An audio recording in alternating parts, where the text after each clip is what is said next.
Hey everybody, welcome to the video challenge. My name is Wade Acuff and I'm going to be your host today for the only video challenge of the month. Thanks everybody for joining. I'm going to say hello to chat. What's up chat? Hi Sean, what's up Kevin? What's up Cody Bear? Thanks so much for being our mod today. Before we get started, I know this is kicking things off today, but don't forget right after this, over on the Adobe Twitch, there's going to be more. There's going to be a lot more. Plein air drawing with, or painting with Maddie Belwar. And then yours truly will be back on for Roll or Troll. But enough about that. We need to jump in today into today's challenge. Today's challenge is going to be about more workflow improvements than anything else. Possibly some new hotkeys that you can add to your tool set. But let's just jump into it. What's up, Jack? How's it going, Jack? Just saw Jack hop into the chat. So we're getting started. There is a starter file for you that has 3 elements. What the scenario is here is that we're gonna have a clip, a transition, and another clip. And they just happen to be roll or troll based, but the idea is here we're going to start with, let's go ahead and just set this scenario up. So let's say you're editing and you're really getting into it and you are jumping through your edit, and you're like, oh man, this area really needs a transition, but I don't want to stop everything I'm doing and make a fully fledged, graphic intensive, probably something you would do in After Effects transition. I just want to put in a placeholder. So this logo, this Roller Troll logo, is going to be our placeholder, so to speak. And then we can take this and link it to an After Effects file through our dynamic linking. But you could make this, work in Premiere. Let's see what we can do to maybe make this work. So first off, I did want to share this tip. If you don't know about this when editing, if you're like me and you came from more of an After Effects background and then moved to Premiere, it used to drive me crazy that I could not just grab the element and move it around. I'm clicking on the canvas and trying to move it around, or the composition. Now you can go in here, of course, and move this around by its position in the effects controls. That's always been an option, but I always found it so meticulous. But now all you have to do, if you want to always be able to select these things, move them around or transform them, you can toggle the direct manipulation button, and now you can just move stuff around. It's wild. I know, crazy, right? And this is really large, which is the first thing we want to take care of here. I want to make this a little bit smaller. So I'm going to make this smaller. But you can see there are handles that you can move around and manipulate the size with this. That was a day where things became a lot brighter when I noticed that you could do that with the toggle. And it works for video as well. It's not just... anything you select, you can now, you'll notice it'll have the little center point, but you can move things around wherever you want. And likewise, there's also a toggle or a roll down for a crop tool if you need that. But I just find this to be super handy to know. Okay, let's make a transition here. So what are the problems here? We've got a logo. It is transparent, as you can see. Make sure I'm on the right layer. It's transparent, not the best thing. I kind of want to have something that's fully opaque. So what can we do about that? In Premiere, you can go to your bin, your project, and right-click. Go to New Item. You can add just a black video, or you can add a color matte, which is what we're going to do. It will show us the video settings. Those are all fine. And then you get to pick the color you want to use. I'm going to do like a dark-ish red, something like this. Click OK. I'm just going to leave it as the name color matte. I'm going to move this up. And then I can just drag this in. And now we have something that we can work with. You got a little bit of a transition. But again, if we're in that editing flow and we're like trying to piece out, an interview or whatever it is that you're editing, you may just want to drop in a placeholder for now, and then go back to it through After Effects and make it a little fancier. But if we were to make this, we can just, of course, come in here and right-click on the edge of this to apply a default crossfade, and this would be fine. This could be fine as a transition, and you could do the same on the end of this. But let's go ahead and dynamically link this to see how this will work better for us in After Effects. Also, if you have any questions, feel free to ask them. I am going to glance at chat from time to time. So to make this work, make your dynamic link between After Effects and Premiere, you can just pretty much you can grab everything. If you want this whole sequence to be now in After Effects and dynamically linked, just grab everything. But we don't need that. We only want the transition.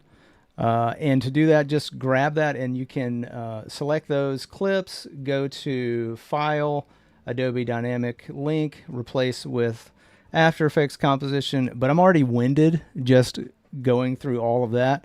All you have to do is select those, right-click, go to Replace with After Effects Composition. And this will open up, if everything goes correctly, it will open up After Effects for us and try to get, it will prompt us to save the document. So it's saving the link for you. But this might take a minute as After Effects loads up. So what's up, chat? How's it going? Hopefully it won't take too long. Okay, here we go. Okay, good. So it is going to ask me. I've already done this a couple of times, so I'm going to make sure I save this. And I'll just save over one of the previous ones. And look at this. Wow, amazing. We already have both the color mat and the logo is now in After Effects. But I know you're dying to know what happens in Premiere. Well, it's still there, but it did collapse them onto one clip. They're now one clip, and it is linked, and it says linked comp on it, so you'll know that it's linked. Now let's see what happens if we start adjusting things. I'm just going to grab this logo and move it. Just super simple. And then hop back in, and look at that. It's moved. It is now updating in After Effects and showing you the results in Premiere. And I know some of you probably already know this exists, but that's what this workflow kind of entails. But I will say, you have to remember which program you're working in, because if I hit Control Z right now, it's going to undo the dynamic link and bring back our two original clips, and it will essentially break the link. So you want to make sure, if you want to undo something, make sure you're in the right program to do that. But let's go ahead and make a fancier, more dynamic transition and see how that works. I did not provide this file. Oh, wait, you know what? Hold up. Before we do that, just so you know, if I turn this color mat off and I go back into Premiere, it's gone. That background is gone. We're back to having a transparent, just the logo with transparency. But what does that mean? Well, that means we could turn all of this off, and then with Control-Command-T, we can add like new copy. And then when I hop into Premiere, that's now available. That's now there for us. So if you did have titles or graphics or anything like that that had some kind of magical After Effects wizardry done to it, and keep it live text, you could do that over all the clips. That way you could have something a little bit more than your boilerplate titles in Premiere. But the downside, of course, is you can't directly edit the type in Premiere. There's no way to do that. So, there's upside downside for that, just to let you know. Okay, let's get back to this transition. Sean says it's magical. Magical, yeah. All right, so I did want to show you a little bit of real semi-real transition. I did not provide this water splash for you because I wasn't sure what transition I was going to do. You can see this is really done semi-lazily in Photoshop, but that's okay. We're going to use this as a track mat. I want to make sure I'm on my logo. Water splash is the track mat. Same thing for the color mat. And you can see we have an effect happening here. Nothing is happening. It's not animated yet. But did it translate? You bet it did. It did. So there we go. We have, the start of something, and we can see it updating directly in Premiere. Well, let's make it move a little bit. I'm going to add animation to the scale of the water splash. I'm going to add a keyframe by hitting the stopwatch and move down to about a second or so. Add another keyframe, and then I'm going to scale that pretty much to the full width of the composition. And I will add an easy ease that I will go into the graph editor and slow the end speed down. I just grab the little handle here and move it down. And so we get something like that. That's okay, but let's make it a little bit more interesting. I'm going to duplicate this water splash. If I press U, you will reveal all the animation, and I can see the scale is on this as well. I'm going to now make that version of the water splash the track mat for my logo, and then adjust the timing so that we get a little bit of oops, did I not do that right? Let's see. Adjust the timing. Oh, I'm on the wrong thing. There we go. No, that is correct. Oh, I need to take this down to 0. Both of these I need to start at 0. Sorry about that. Because I want them to start at nothing and then go to expand. So there we go. We got a little something going on there. I'm going to extend this one a little bit. And then I'm going to take I'm going to scale this back, the last frame back a little bit, just so we see the edges, which will also make that scale, make that transition a little bit slower. So let's take a look. So now it kind of looks like it's splashing on. Obviously this isn't an effects demo or an effects tutorial or whatever. It's just showing you the transition. But did it apply to Premiere? It did. It did. So now we can see we've got our full effect happening here. And I didn't add anything to the end. You could, of course, come over here and manipulate this by adding a crossfade at the end. If that's what you wanted to do, I can extend this by grabbing it a little bit. And then we can take a look at it again. But I think it's really cool that you can now, a couple of scenarios that come to mind immediately is if you're editing and you're in that editing workflow and your main job is like, hey, I'm editing this, but then you need to hire someone or you want to farm out someone else to do the effects. And it doesn't have to be transitions. It could be anything. They can then go work on those After Effects files that are dynamically linked to your edit. And when you're all ready, everything is already connected and you're ready to go. Now, I will say this as a caveat. Anytime you're working with these linked files, it can get a little tricky. Sometimes the links break. But so as a backup, this is what I would do. I would make sure once I have the After Effects project all finished and wrapped up, I would go ahead and render that out, especially if it's really large, and then import that back into Premiere and replace the linked comp with that, and then use that as a proxy if it's way too large. But that is how I would work with that, just to make sure that I'm not relying on the linked, not relying on the dynamic link directly every time. So I would save a copy in Premiere, an extra copy, just to make sure I have the linked version, and then whatever the full edit would be with fully rendered out effects and that sort of stuff. Okay. So that's the first thing I wanted to talk about. I think that's everything I wanted to cover there. So this next thing, and I saw Ryan in chat What if I need several placeholders? Well, then you would have several dynamically linked files. It would be the same thing where you would just, if you wanted to, say you had another one,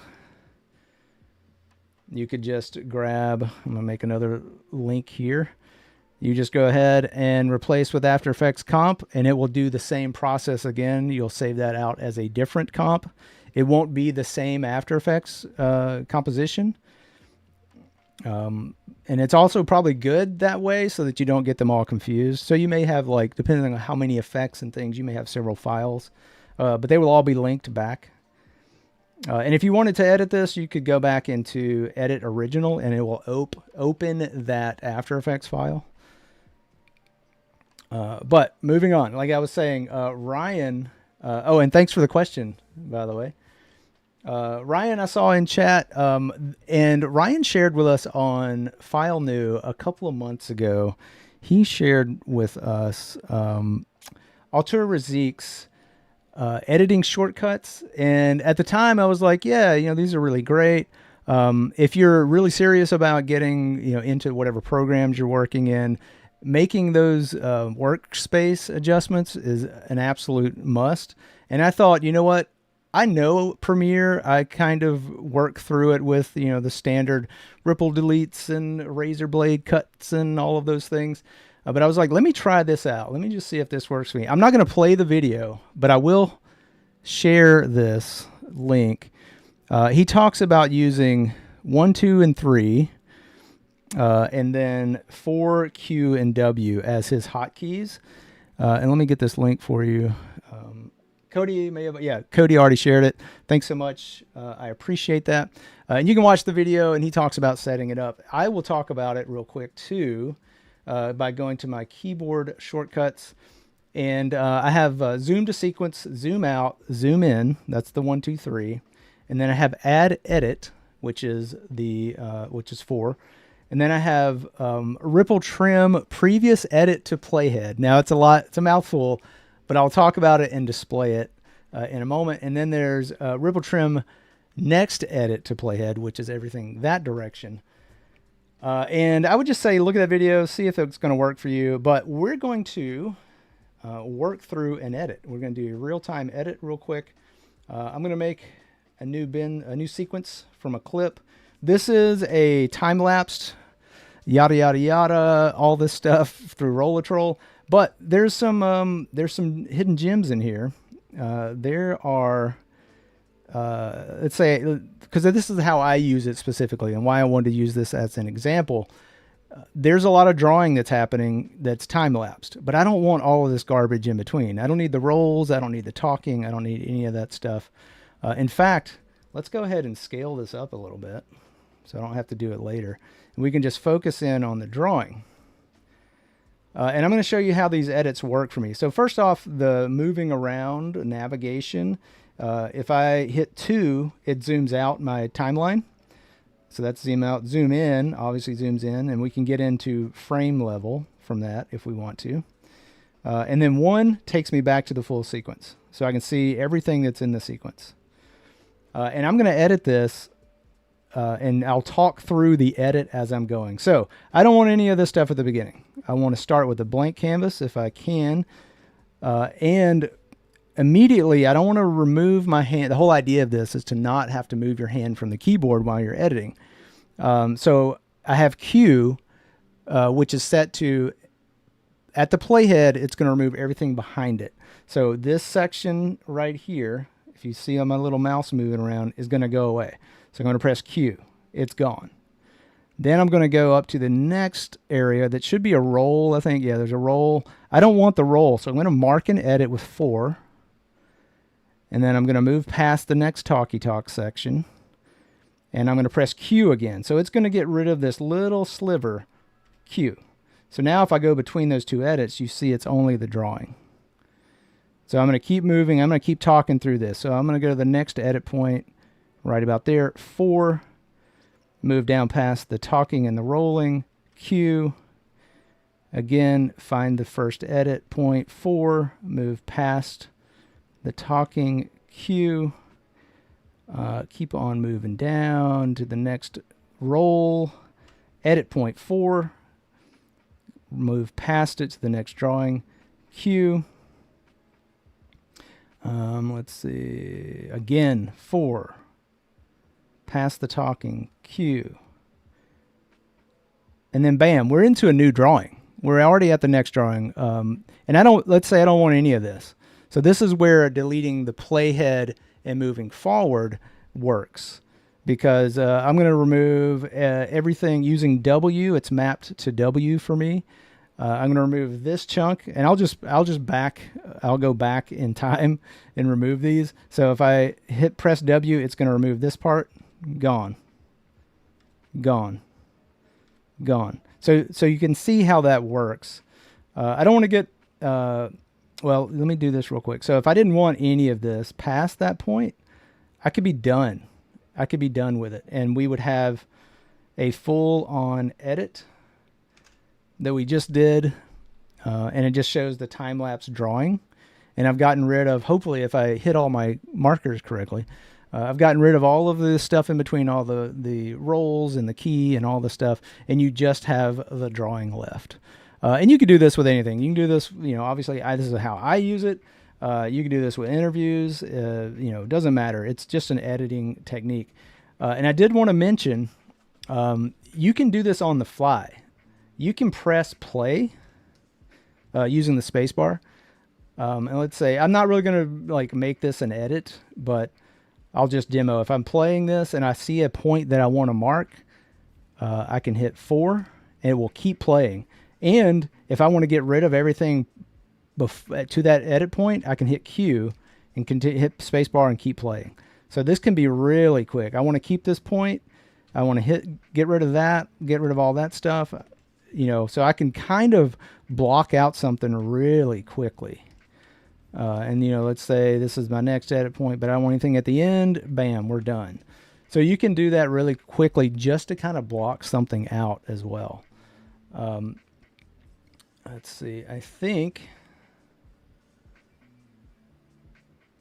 that about wraps up everything we had for today. If you have any questions, please let me know. Let me go back up in the chat, see if there's anything we had here. I'm going to check over on YouTube. I'm not seeing anything, but if you do have any questions, feel free to hit me up. There are a lot of things happening today, by the way. We're not done with today. We're kind of just getting started. The community shows are starting right after this over on the Twitch Adobe channel. And I think if Cody can drop that link, like I was saying, Maddie Belwar is going to start us off with the plein air painting. Those are a lot of fun. I've joined in once before. I've watched multiple, but I've joined in once. They're a lot of fun. Our very own Ryan participated last time. It was really cool. There's also a Discord for all of those that want to stay in the know about our community shows. And if you want to come and watch Roller Troll, I would really appreciate it. I am taking notes of who is in chat right now, and I will be checking to see if you made it to Roller Troll. No pressure. But that is going to do it for us today. Thanks, everybody, for hanging out. I hope some of this was useful. I really do like using those the dynamic linking for placeholders mainly, and then when I go back, I can make it a little bit more fancy. But anyway, we will see you hopefully real soon later today. But until then, take care and bye. Bye, everybody. Yeah, we'll see you real soon.